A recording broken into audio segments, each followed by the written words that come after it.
हम्म। तीसरे नंबर का श्लोक पढ़ेंगे, अभी कुछ डिस्टर्ब हुआ था।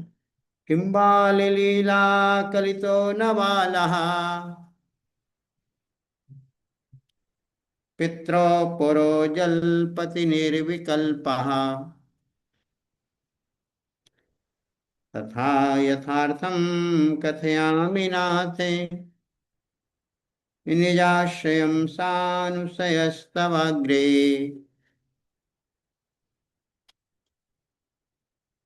दत्तं जलानं परिशीलितं चेत् न शालिशीलं न तपोभितप्तम् शुभो न भावोऽप्यभवद्भवेस्मिन् विभो मया भ्रान्तिमहो मुदैवे। दग्धो घृणा क्रोधमयेन दष्टो दुष्टेन लोभाख्यमहोरगेणे ग्रस्तो मदाग्राह ग्रहेण माया जालेन बद्धोऽस्मि कथं भजे त्वाम्।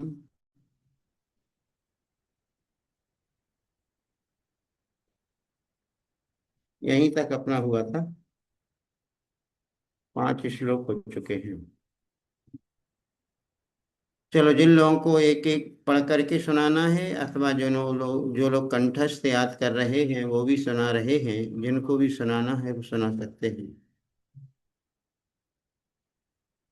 चलो, रुचि जी बिलासपुर बोले, कौन सा सुनाना चाहे तो। पन्ना भैया जी, शुरू के हम्म। 3 बोल सुना दे फिर। हम्म। श्रेया श्रियम मंगल केलि सद्म नरेन्द्र देवेन्द्र नदाग्रि पद्म सर्वज्ञ सर्वातिशय प्रधान चिरंजय ज्ञान कला निधान जगत्त्रयाधार जगत्त्रयाधार कृपावतार दुर्वार संसार विकार वेद्या शिवीतिरागे त्वयि मुक्तिभावात् विज्ञ प्रभो विज्ञापयामि किञ्चित् किं बाललीला कलितो न बाला पित्रो पुरो जल्पति मेरे निर्विकल्पा विकल्प तथा यथार्थं तथा कथयामि यथार्थं नाथ। कथयामि नाथे निजाशयं सानुशयस्तवाग्रे। बंदा भैया जी। तो रागिनी जी बोलेंगी।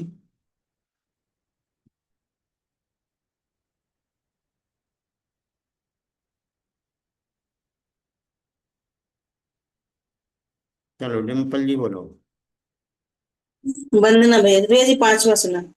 दग्धोग्धिना क्रोधमयेन दष्टो दुष्टेन लोभाक् महोरगेण ग्रस्तो मदाग्राह ग्रहेण माया जालेन बद्धोऽस्मि कथं भजे त्वाम्। वंदना भैया जी। निधि जी बोलो।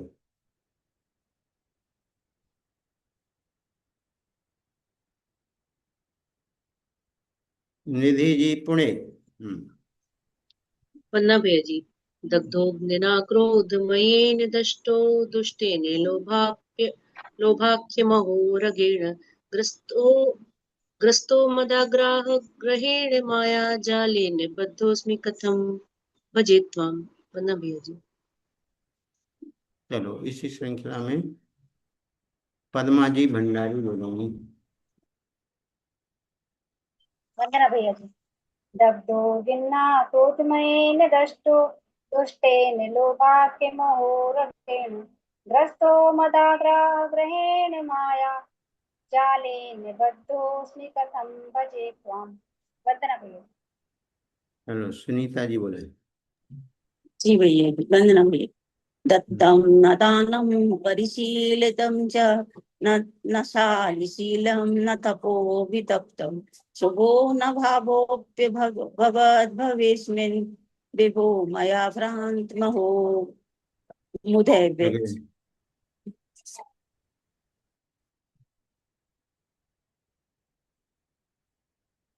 चलो गुप्ती जी कोठिया बोलेंगे।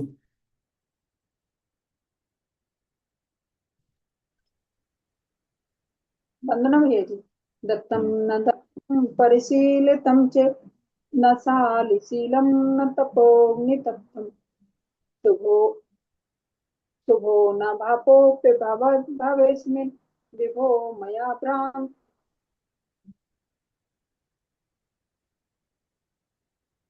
भ्रान्तिमहो मुधैवे।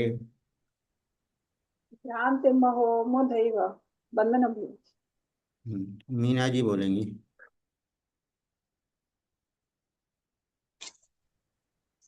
वंदना भैया जी। भैया जी देख के बोल रहे हैं, याद नहीं। चलो बोलो देख के बोलो। दग्धोऽग्निना क्रोधमयेन दष्टो दुष्टेन लोभाख्यमहोरगेण भ्रष्टो मदाग्राह गृहेण माया जालेन निवृत्तोऽस्मि कथं भजे त्वाम्। वंदना भैया। चलो रश्मि बहन भोपाल से। भैया जी विजय शुरू के 3 स्रोत पढ़ रहे हैं।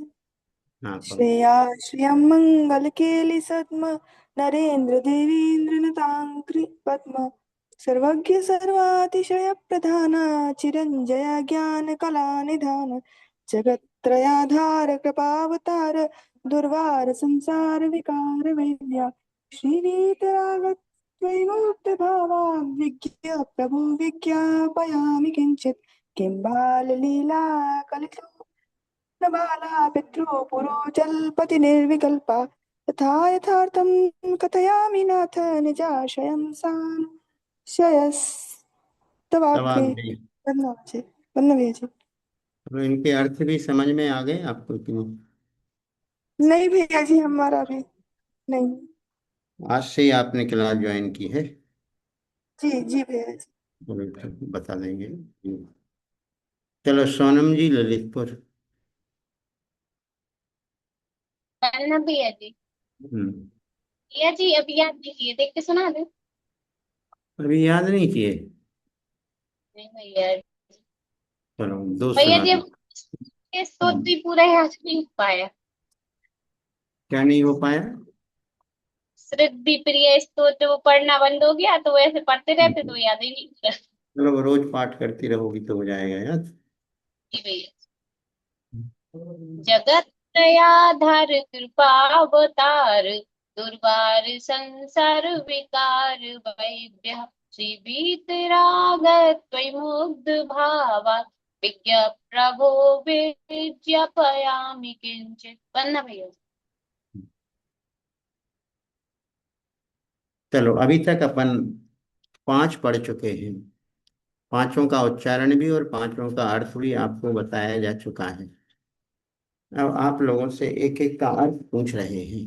जहां लोग नहीं बता पाएंगे तो उसको अर्थ हम बता देंगे। पहले श्लोक का अर्थ कौन बताएगा? प्रथम काव्य का अर्थ।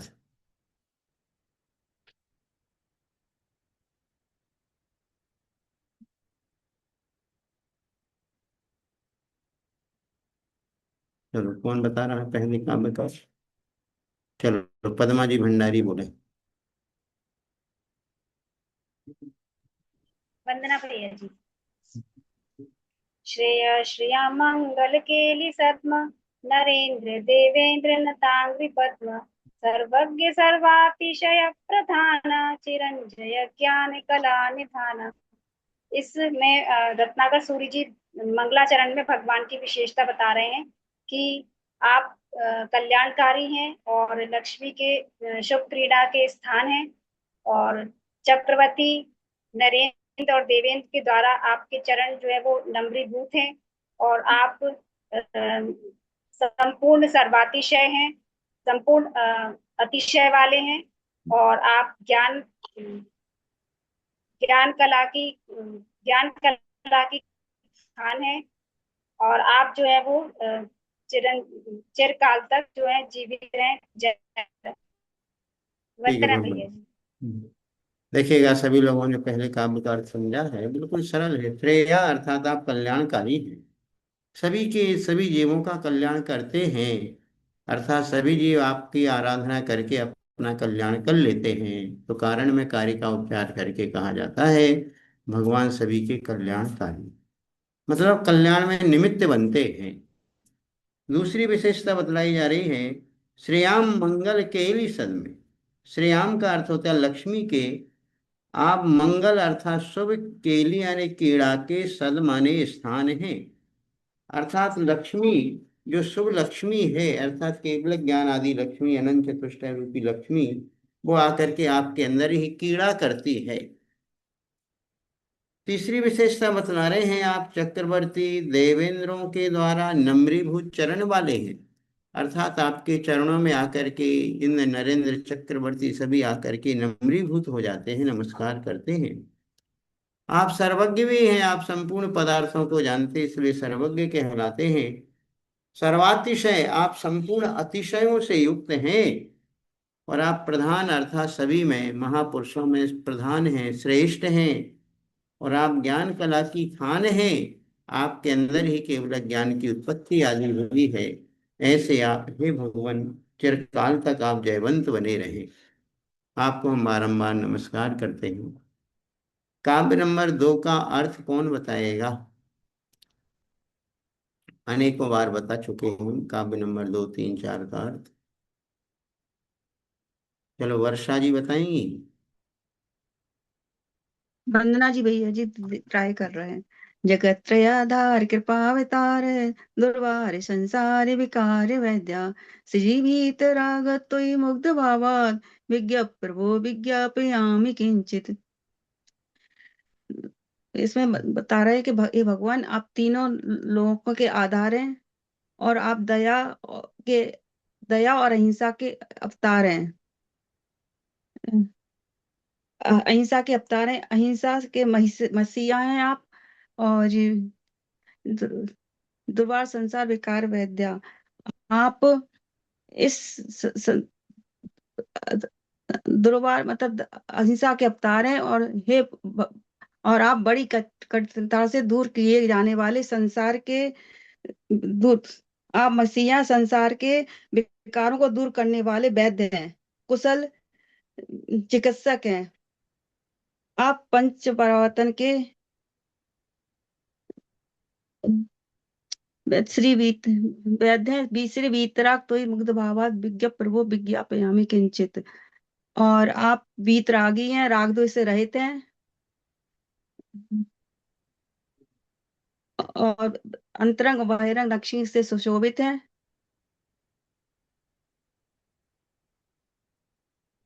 और आपके विषय में, आप आपके आपके विषय में अर्थात आपके समक्ष मैं आप अत्यंत सरल भाव से कुछ निवेदन कर रहा हूँ। देखिए काव्य नंबर 2 में यही बात बतलाई है कि जगत त्रय आधार, जगत त्रय यानी तीनों लोकों के आप आधार हैं। इसका मतलब है तीनों लोकों के प्राणी आपका नाम स्मरण करते, कृपावतार आप अहिंसा के अवतार हैं। दुर्वार संसार, इस संसार का विशेषण दिया है दुर्वार, अर्थात जिस संसार को जीतना बड़ा ही कठिन है, जिस संसार की थाह को पाना बड़ा कठिन है, ऐसे संसार के जो विकार हैं, जन्म जरा मरण, ये संसार के विकार हैं, उनके आप कुशल वैद्य हैं, अर्थात आपने दुर्वार अत्यंत कठिनाई से जीतने योग्य संसार के सारे विकारों को जीत लिया है बड़ी कुशलता पूर्वक, और आप उसकी जीतने का सही रास्ता बतलाते हैं, इसलिए आप कुशल वैद्य हैं। श्री यानी अंतरंग और बहिरंग लक्ष्मी के आप स्वामी हैं। बीत राग, आप राग द्वेष से रहित हो गए हैं, तो ही आपके समक्ष आपके सम्मुख मुग्ध भावात अत्यंत सरल भाव से, जैसे बालक बड़े सरल भाव से अपने माँ के सामने सब कुछ बता देता है, ऐसे हे प्रभु मैं आपके सामने कुछ कहना चाहता हूँ, कुछ निवेदन करना चाहता हूँ। काव्य नंबर 3 का अर्थ कौन बताने का प्रयास करेगा?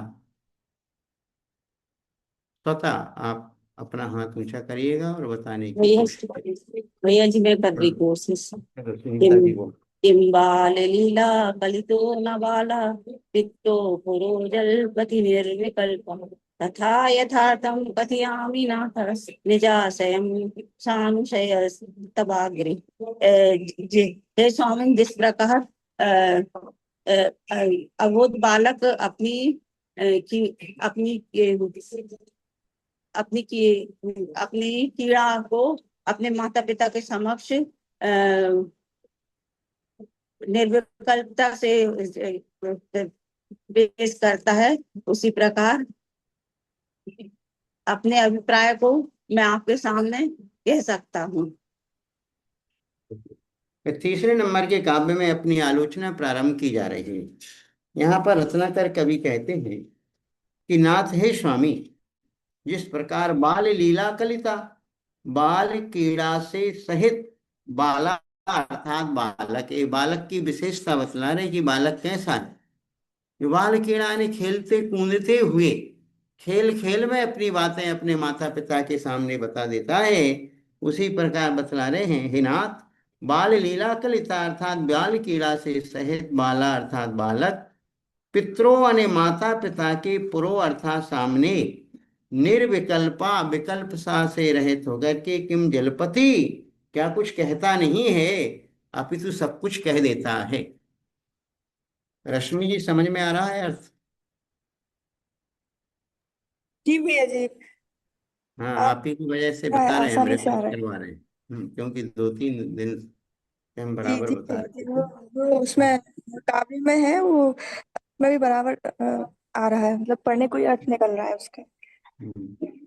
तो नाथ हे स्वामी, बाल लीला कलिता, बाल लीला से कलित अर्थात सहित, बाला अर्थात बालक, पितरों यानी माता पिता को पितृ शब्द से कहा जाता है। पितरों यानी माता पिता के पुरो अर्थात सामने, निर्विकल्पा विकल्प से रहित होकर के किम जलपति क्या कहता नहीं है, अपितु अवश्य कहता है। सानुसया अयम उसी प्रकार में पश्चाताप से युक्त होकर के, यथार्थम निजाशयम यथार्थ यानी वास्तविक अपने अभिप्राय को, तब अग्रे आपके आगे कथयामी अर्थात कहता हूं। यहाँ पर पुस्तक में कथयति प्रिंट हो गया, वो गलत प्रिंट है, कथयति जे कथयामी चाहिए, क्योंकि मूल श्लोक में कथयामी आया है। श्लोक नंबर 4, 4 का अर्थ कौन बताएगा? निधि बोलो। वंदना भैया जी। दत्तं न दानं परिशीलितं च न शालिशीलं न तपोभितप्तं शुभो न भावोऽप्यभवद्भवेस्मिन् विभो मया भ्रान्तमहो बुधैव। इसमें कहा गया है कि विभो यानी हे स्वामी, दत्तम न दानम मेरे द्वारा कभी दान नहीं दिया गया, च यानी और, परिशीलितम और मैंने परिशीलन यानी कि परस्पर साधर्म्यों से मेल मिलाप आदि भी नहीं किया, न शालीशीलम और मैंने शील का पालन भी नहीं किया, न तपो भी तप्तम और मेरे द्वारा तप आदि भी मेरे द्वारा नहीं तपाए गए, तपों से भी मैंने अपने आप को नहीं तपाया है। शुभो भाव यानी कि शुभ भावों का भी मैंने भवत शुभ भावों का भी मैंने धारण नहीं किया, उनका पालन नहीं, शुभ भावन को भी मैंने अपने नहीं धारा है। और हे स्वामी, महोबुधैव ये व्यर्थ में ही मैं भ्रांत मैंने इधर उधर भटकता रहा हूँ, परिभ्रमण करता रहा हूँ। वंदना भैया जी। इस काव्य नंबर 4 में अपने जिनेन्द्र देव के समक्ष एक भक्त के द्वारा अपनी पीड़ा कही जा रही है, आलोचना व्यक्त की जा रही है। क्या? विभो हे स्वामी, मया तृतीया विभक्ति का एक वचन, मया अर्थात मेरे द्वारा, न दत्तम दानम दान नहीं दिया गया, क्योंकि श्रावक धर्म में दान को सबसे पहले स्थान दिया है। श्रावक धर्म में दान के माध्यम से ही उसके जीवन को कल्याण का रास्ता मिलता है। तो मया न दत्तम दानम मेरे द्वारा कभी दान नहीं दिया गया, और क्या नहीं किया गया है? न परिशीलितम, परिशीलित कहलाता है शास्त्र स्वाध्याय या साधर्मियों से मेल मिलाप, मैंने कभी स्वाध्याय भी नहीं किया, साधर्मियों से मेल मिलाप भी नहीं किया। न शालीशीलम मैंने अपने शील का पालन भी नहीं किया है। न तपह अभितप्तम, मेरे द्वारा तप भी नहीं किए गए, अर्थात मैंने तपों से अपने आप को तपाया भी नहीं है। और न अस्मिन भवे, इस भाव में शुभ भावा न, मैंने शुभ भाव अर्थात शुभ परिणाम, पंच परमेष्टि की आराधना, षट श्रावक के जो षट कर्तव्य हैं, ये सब शुभोपयोग की क्रियाएं हैं। मैंने शुभोपयोग की क्रियाओं को भी मैंने किया नहीं है। अहो, इसी बात का तो बड़ा आश्चर्य है कि मुधा एव भ्रांतम, में व्यर्थ में ही संसार में परिभ्रमण करता रहा, टकता रहा। काव्य नंबर 5, इसका भी अर्थ किया जा चुका था। कोई बताएगा काव्य नंबर 5 का अर्थ? साधन साधनियों से मेल मिलाप से यहाँ क्या तात्पर्य रहेगा? यानी सत्संगति, साधर्मी जो शुभोपयोग की क्रियाएं अच्छा, करते साधु रहते साधु संगति। हैं। अच्छा, हाँ, साधु उनसे संगति। मेल, अच्छा। साधु संगति, अपने सहधर्मियों के साथ संगति। आपकी जो फ्रेंड वगैरह हैं, वो पूजा पाठ आदि करती हैं, शास्त्र स्वाध्याय करती हैं, तीर्थ क्षेत्र आदि करती हैं। यदि आप अपने मित्रों से, अपनी सखियों से मिलती जुलती रहोगी, तो वो आपको प्रेरणा भी देती रहेंगी कि चलो आपको कुंडलपुर चलना है क्या, हम कुंडलपुर जा रहे हैं। उनसे आपका मेल मिलाप बना रहेगा तो जरूर आप उनकी बात मान करके चले जाएंगे।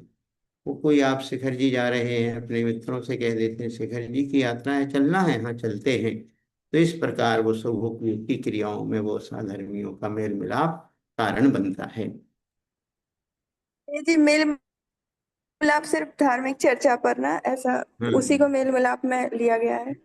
बस संसार की शादी विवाह में तो सब मिलते जुलते रहते हैं, क्लब पार्टी में सब मिलते जुलते रहते हैं, उससे नहीं लेना। यहाँ पर सहधर्मियों के साथ मेल मिलाप की बात की है।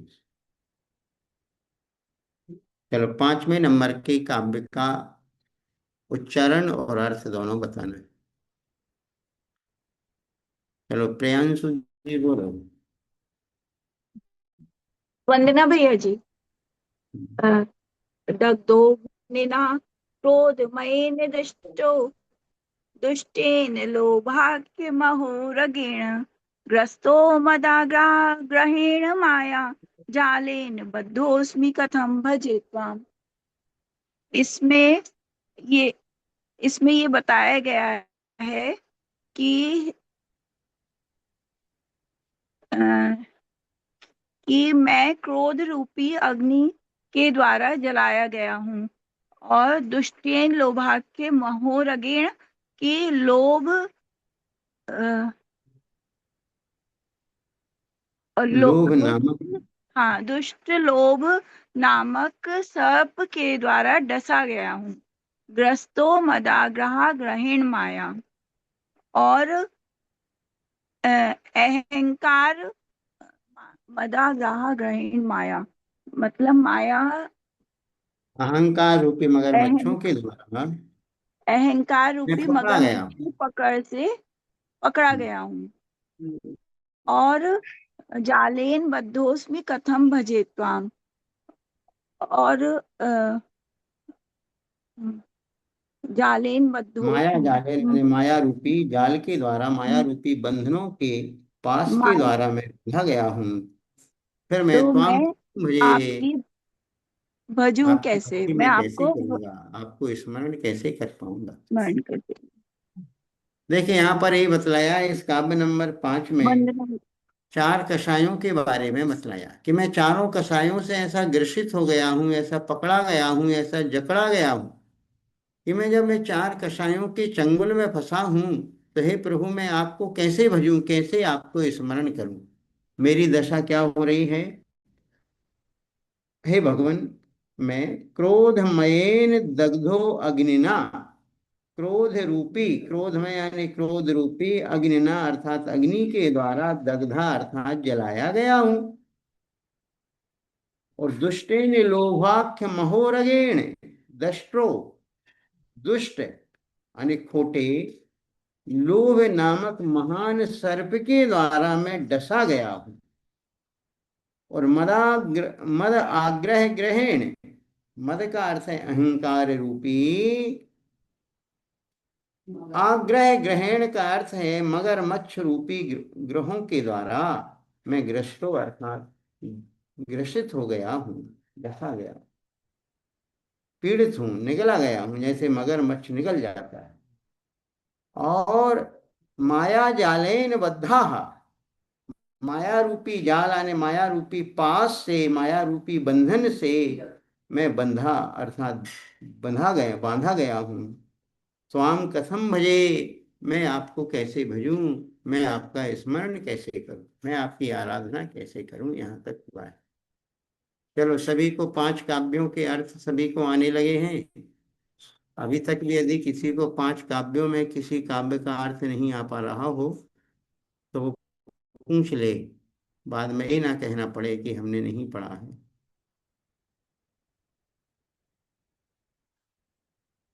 चलो, सभी को आ गया है। अब आज अपन 6वें नंबर का काव्य पढ़ते हैं।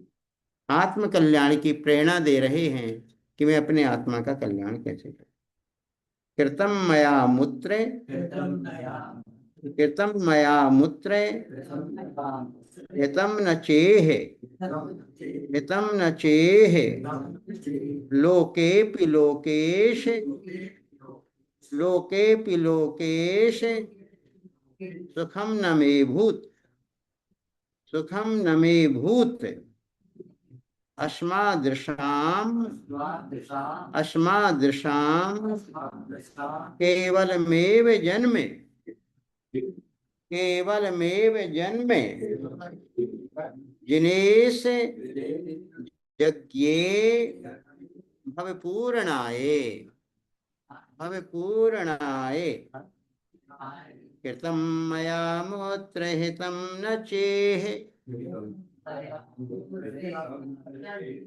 कृतं मया मूत्र हितं न चेह लोकेऽपि लोकेश सुखं न मे भूत्, लोकेऽपि लोकेश सुखं न मे भूत् अस्मादृशां केवलमेव जन्मे, अस्मादृशां केवलमेव जन्मे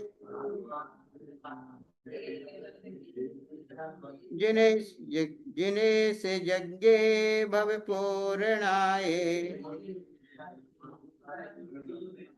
जिने से यज्ञे भवपूर्णाये। कृतं मया मूत्र हितं न चेह लोकेऽपि लोकेश सुखे न मे भूत् अस्मादृशां केवलमेव जन्मे जिने से यज्ञे भवपूर्णाये। सभी से पढ़ते बन जाएगा काव्य नंबर 6। किसी से नहीं बन रहा हो तो पूछ ले कौन सा शब्द कठिन है। सभी से बन रहा है। लोकेश, लोक और ईश से लोकेश बना है। ईश यानी स्वामी, लोक हे जगत के स्वामी, लोकेश का अर्थ हो गया हे जगत के स्वामी। मया अर्थात मेरे द्वारा, अमूत्र का अर्थ होता है इस लोक में, नहीं अमूत्र आने परलोक में और यह आने इस लोक में। चेह से निकल जाएगा, चा और एह से चेह बना है। यह यानी इस लोक में और अमूत्र आने परलोक में मेरे द्वारा परलोक और इस लोक में हितम न कृतम, मैंने अपना हित नहीं किया। मैंने इस भाव में भी कभी अपना कल्याण नहीं किया और ना मैंने परभाव में कल्याण की आकांक्षा रखी कि मैं कल्याण करूंगा, ऐसा अर्थ लेना। यही जगत के स्वामी, मेरे द्वारा परलोक में और इस लोक में हितम ना कृतम, हित नहीं किया गया। लोकेपि इस लोक में भी, मैं यानी मेरे लिए, सुखे न मैं अभूत, सुख भी प्राप्त नहीं हुआ। मुझे संसार में भी सुख नहीं मिला, संसार में भी मैं बड़ा दुखी बना रहा। जिनेश हे जिनेन्द्र भगवान, अस्मादृशाम हम जैसे लोगों का जन्म अर्थात हम जैसे अधर्मी लोगों का जो जन्म है, उत्पत्ति, केवलम भव पूर्णाय एव यज्ञे, केवल संसार की वृद्धि करने के लिए, संसार की पूर्ति के लिए ही हमारा जन्म हुआ है। हमने जन्म लेकर के कुछ अच्छा कार्य नहीं किया। आया समझ में? इस काव्य नंबर 6 में क्या प्रेरणा दे रहे हैं? हे भगवान, हे जगत के स्वामी, मेरे द्वारा परलोक में और इस लोक में कुछ भी अच्छा कार्य नहीं किया गया। इस संसार में भी मुझे सुख भी प्राप्त नहीं हुआ। हे जिनेन्द्र देव, हम जैसे धर्मविहीन लोगों का जन्म तो संसार की सिर्फ वृद्धि के लिए ही है, संसार की पाद पूर्ति के लिए ही हमने जन्म लिया है। हमने जन्म लेकर के कोई अच्छा कार्य नहीं किया। ऐसा यहाँ पर काव्य नंबर 6 में बतलाया गया।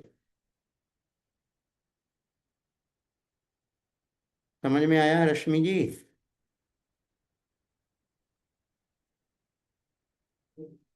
जी भैया जी। चलो एक बार एक काव्य पढ़ करके सुनाओ, काव्य नंबर 6। जी भैया जी। कृतं मया मूत्रहितं न चेह लोकेऽपि लोकेश सुखं न मे भूत् अस्मादृशां केवलमेव जन्म जिनेश यज्ञे भव पूर्णाय। चलो इसका अर्थ भैया भी जी करो। अर्थ भी बताना है। इसमें रत्नाकर पंचविंशति के कवि बता रहे हैं कि हे जगत के स्वामी, मेरे द्वारा इस लोक में और परलोक में कोई भी अच्छा कार्य नहीं किया गया, और मुझे इस लोक में कभी सुख की प्राप्ति भी नहीं हुई, और ऐसा प्रतीत हुआ कि जैसे मेरा जन्म सिर्फ संसार को बढ़ाने और उसके भोगों में ही समय मेरा व्यर्थ हुआ, ऐसा। ठीक है, बहुत बढ़िया। चलो अभी हमारे पास 3 मिनट का समय शेष है। 3 मिनट के समय का सदुपयोग करेंगे। बहुत दिनों से आपसे चिंतन सूत्र नहीं सुने। बराबर ग्रुप में नियम भी डाला जाता है, जाप माला भी दी जाती है, और चिंतन सूत्र भी दिया जाता है। चलो आज सब लोगों को एक एक चिंतन सूत्र की प्रस्तुति देना है। चलो कहाँ से चालू करते हैं? चलो भूवी,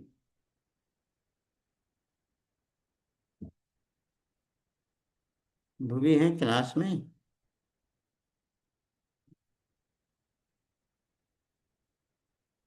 वंदना भैया जी, आप करो आपसे घृणा करो, पापी से नहीं। पापा से घृणा करो, मम्मी से नहीं। क्या बोल रहे हैं? ढंग से बोलो भैया जी। पाप से घृणा करो, पापी से नहीं। अच्छा, अब इतने दिन से कहाँ थी? क्लास से आउट थी? भैया जी मैं बीमार हो गई थी। बीमार हो गई थी? जी भैया जी। बिल्कुल लग तो नहीं रहा कि तुम बीमार भी हुई थी। तुम बीमार हो जाओगी फिर क्या होगा दुनिया का? क्या हो गया था? भैया जी फीवर आ गया था। अरे फीवर आ गया था तो क्लास क्यों छोड़ दी? क्लास में बैठी रहती, फीवर भाग जाता। हम्म,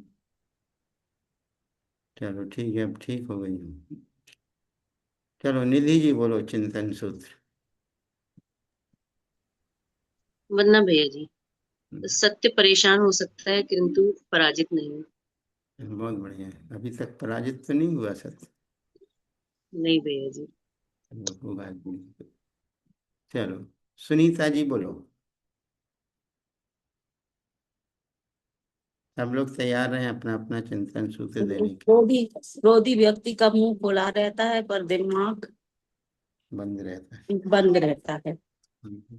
क्रोधी व्यक्ति का मुंह तो खुला रहता है, हमेशा ज्यादा ही खुला रहता है, लेकिन उसका दिमाग बिल्कुल बंद रहता है, सुप्त रहता है। सोनम जी बोलो।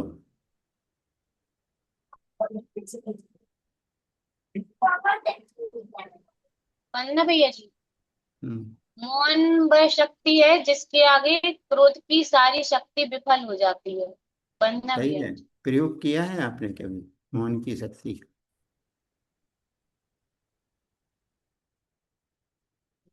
चलो रश्मि जी बोलो। वंदना भैया जी। माता का गौरव पृथ्वी से भी अधिक है और पिता का आकाश से ये भी अभी ऊंचा है। एक आध दो दिन वंदना पहले भैया ही जी। था ये चिंतन सूत्र। जी भैया जी, 2-3 दिन पुराना ही है। ज्यादा पुराना नहीं है। चलो पद्मा जी भंडारी बोले। वंदना भैया जी।